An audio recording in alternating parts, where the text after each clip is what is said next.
श्री सद्गुरु महाराज की जय। श्री सद्गुरु महाराज की जय। प्रभु प्रेमियों, सद्गुरु महर्षि में ही परमहंस जी महाराज के सभी प्रवचन उनकी आवाज़ में उपलब्ध नहीं है, अतः उनके प्रवचन का पाठ करके हम आप लोगों को सुनाएंगे। गुरु महाराज के आवाज़ की स्मृति बनी रहे, इसलिए आइए पहले गुरु महाराज की आवाज़ में उनके प्रवचन का प्रारंभिक बोल सुने, फिर प्रवचन का पाठ करके सुनाया जाएगा।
श्री सद्गुरु महाराज की जय। श्री सद्गुरु महाराज की जय।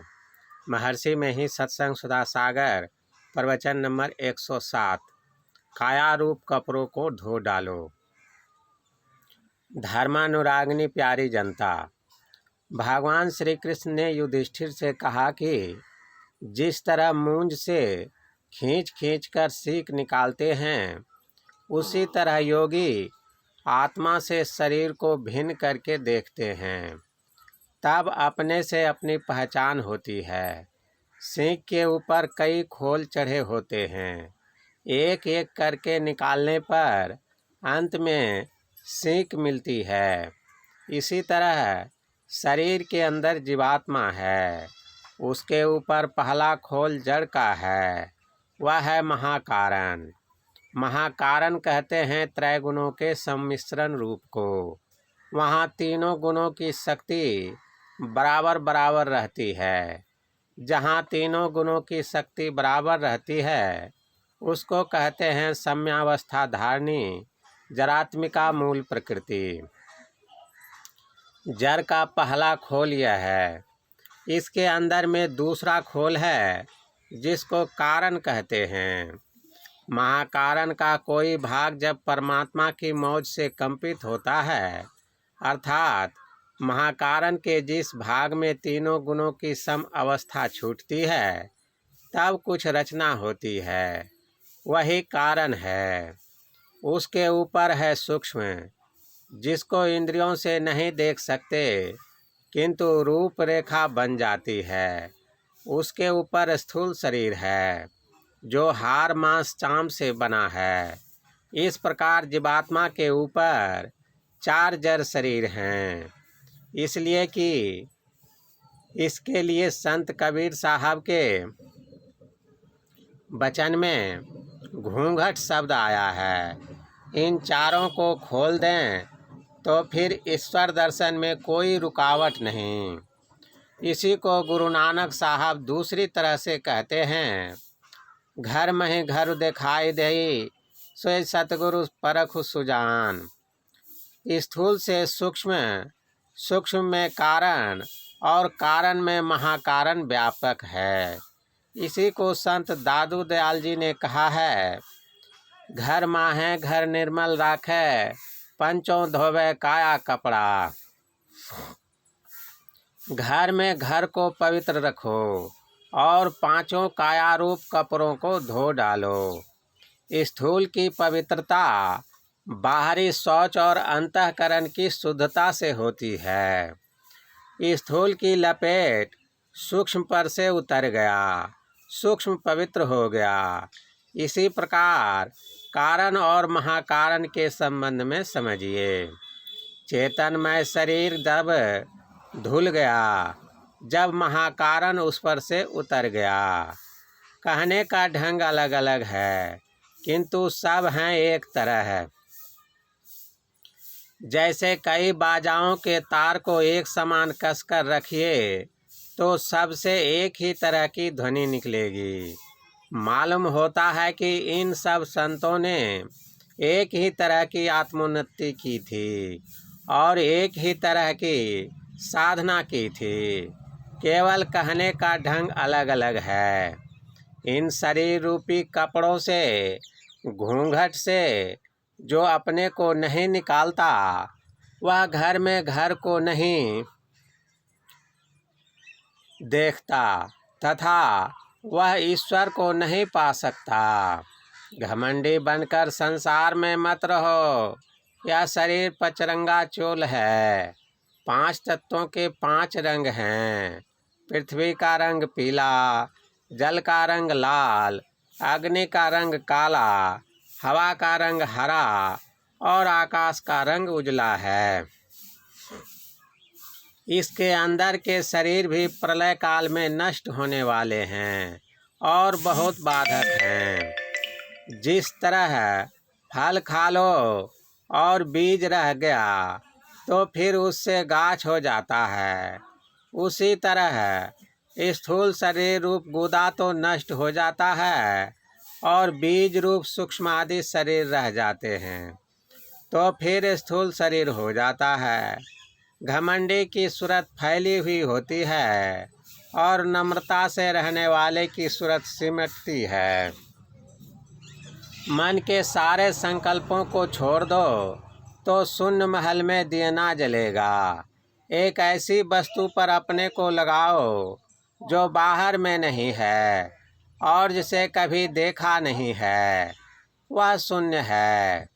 उपनिषद का अनोर नियम है, जो यत्न से युक्ति पूर्वक दृष्टि धारों को गुरु के बताए हुए अनुकूल रखता है, यानी ऐसा रखता है कि दोनों दृष्टि धारों की नोक मिलकर एक हो जाती है, तब बिंदु उदय होता है। यह केवल समझाने और कहने की बात नहीं है, अभ्यास करके देखने की बात है। जिस तरह से हाइड्रोजन और ऑक्सीजन को मिलाने से पानी हो जाता है, मिलाकर देख लो। उसी तरह दोनों दृष्टियों की धारों को मिलाओ, देख लोगे कि अनोर नियम है। जो प्रयोग कर लेता है वह देख लेता है। उसकी साधना करो, अवश्य होगा। आशा से मत डोलो। निराशा गिराती है, आशा ऊपर चढ़ाती है। होने योग्य काम भी निराशा होने से नहीं होता है। कठिन से कठिन काम भी आशा से धीरे धीरे करते करते पूरा होता है। यह योग की युक्ति है। प्रयोग करो, पाओगे। अपने अंदर में जैसे जैसे कोई प्रवेश करता है, वैसे वैसे अंतर्नाद सुनता है और शब्द के साथ उसके उद्गम स्थान तक पहुंच जाता है, परमात्मा को प्राप्त कर लेता है। इसी तरह गुरु नानक देव जी ने भी कहा है, पंच शब्द धुनकार धुन तह बाजे शब्द निशान। सुखमन के घर राग सुन सुन मंडल लिवलाय। अकथ कथा विचारिये मनसा मन ही समाय। सब सखिया पंचय मिले, गुरुमुख निज घर बास। शब्द खोजी हो घर लहै, नानक ताका दास। गुरु नानक साहब के दर्जे में जितने संत हुए, सभी को पंच शब्द धुनकार धुन मिले। जिनको ये शब्द मिलते हैं, उनका परमात्मा घर में वासा होता है। संत दादू दयाल जी घर में घर को पवित्र रखने के लिए कहते हैं। पवित्र कैसे होगा? सो पहले कहा जा चुका है। त्रिवेणी तट पर अपनी वृत्ति को रखकर समदम की साधना करो तो पांचों शरीर रूप कपड़े धुलेंगे और जहाँ सूरत की बैठक है उसके सामने ही उसकी स्थिति बन जाएगी। वह ईश्वरीय आकर्षण से ऊपर को खिंच जाएगा। सूरत सन्मुख जगेगी और वह पकड़ा जाएगा। इस तरह भक्ति करते हुए अपना उद्धार होगा। यह भक्ति का सार है। साथ ही साथ यह रास्ता सकरा है। यह हाथी घोड़ा ले जाने का रास्ता नहीं है। इसमें सूरत जाती है, इसके लिए तंग रास्ता है। इसी तरह रघुपति भगत करत कठिनाई गोस्वामी तुलसीदास जी ने कहा है। घबराओ नहीं, कठिन काम है तो यह समझो कि जो जिस कला में पारंगत हो जाता है, विशेष अभ्यस्त हो जाता है, तो वह विद्या उसके वास्ते सुगम और सुख देने वाली हो जाती है। अभ्यास किए बिना कोई अभ्यस्त नहीं होता। छोटी मछली नाले में भाटे से सिरे की ओर जिसकी धारा तेज होती है चली जाती है, किंतु गंगा की चौड़ी धारा में हाथी नहीं जा सकता, वह बह जाता है।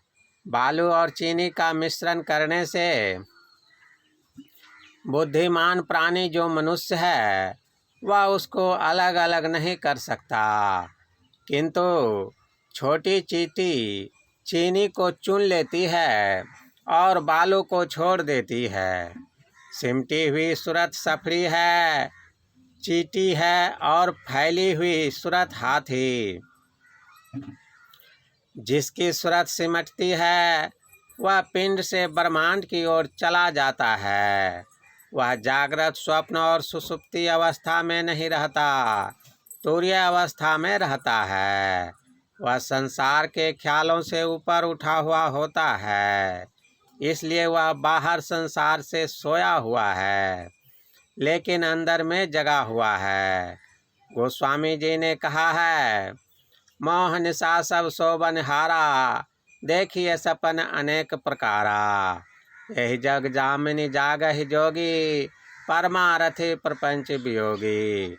वह अपने अंदर सारे विश्व को देखता है, गोया सारे दृश्य को अपने अंदर घुसा कर देखता है।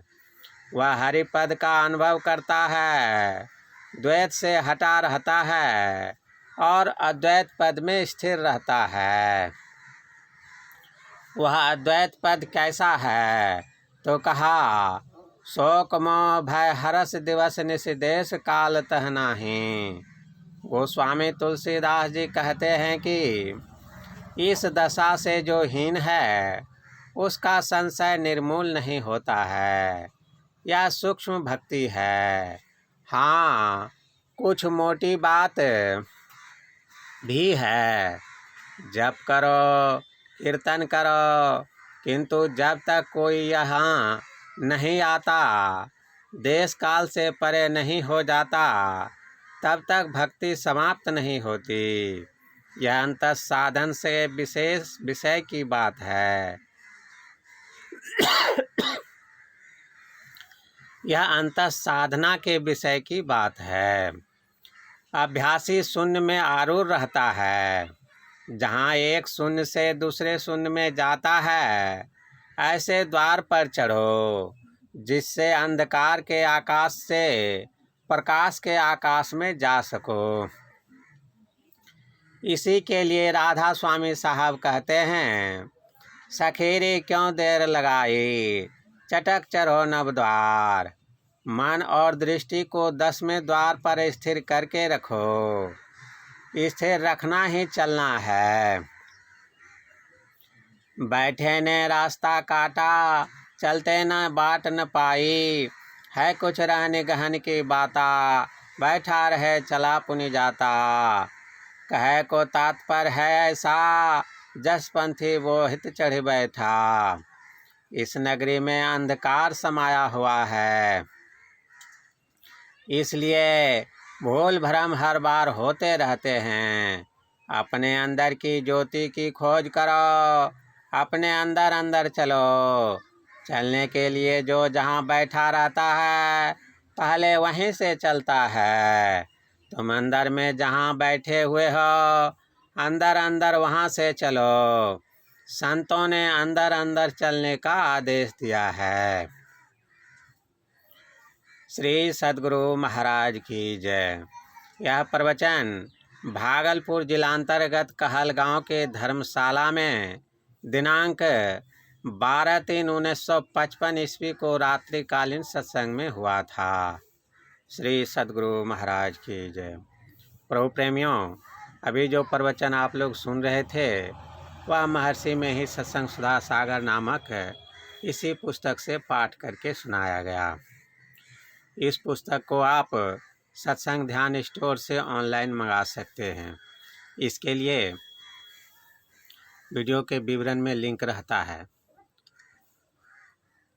अगर आपको इस तरह का गुरु महाराज का प्रवचन का पाठ और संत वानियों का पाठ पसंद है तो इस चैनल को सब्सक्राइब कर लें और अपने इष्ट मित्रों को भी बतावें, जिससे वे भी लाभ लें। और हमें भी कमेंट करके बतावें कि इस वीडियो में गुरु महाराज के प्रवचन के पाठ से आपने क्या लाभ उठाया। इससे आपका भी ज्ञान का रिवाइज हो जाएगा, तो आप सत्संग वचन को जल्दी समझ पाएंगे। जय गुरु महाराज।